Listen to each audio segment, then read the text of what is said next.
ఈరోజు కరిగిపాటి గారు పిల్లలకి మధ్యాహ్నం భోజనం గురించి చాలా అమానుషంగా మాట్లాడారు.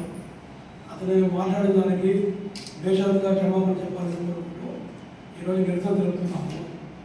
అతని పిల్లల గురించి మధ్యాహ్నం భోజనం గురించి కొత్త పిల్లల కొడుకుకి చూసుకున్నట్టుగా చెప్పని అతను అనడం చాలా హాస్యాస్పదం, చాలా విడ్డూరంగా ఉంది.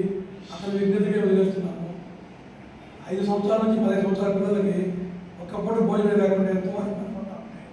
వాళ్ళ కడుపు కొట్టిన విధంగా మాట్లాడడం కాకుండా వాళ్ళని కొత్త పిల్లల గురించి పోల్చడం అనేది, ఆయన పిల్లలుంటే ఒకవేళ కూతురున్నా ఆ వయసు పిల్లలకి పెళ్లి చేస్తాడో తెలియదు, కొడుకున్నా ఆ వయసులో అతను పెళ్లి చేస్తాడో తెలియదు. పెళ్లి కొడుకుగా కొత్త పెళ్లి కొడుకుగా అతను పోల్చడం అతని విజ్ఞతగా వదిలేస్తున్నాము.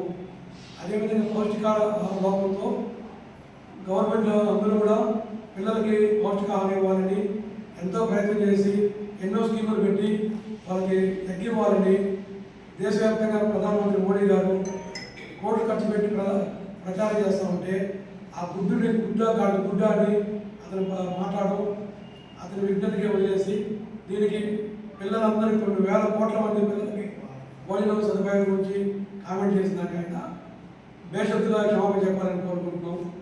అందుకోసం నిరసన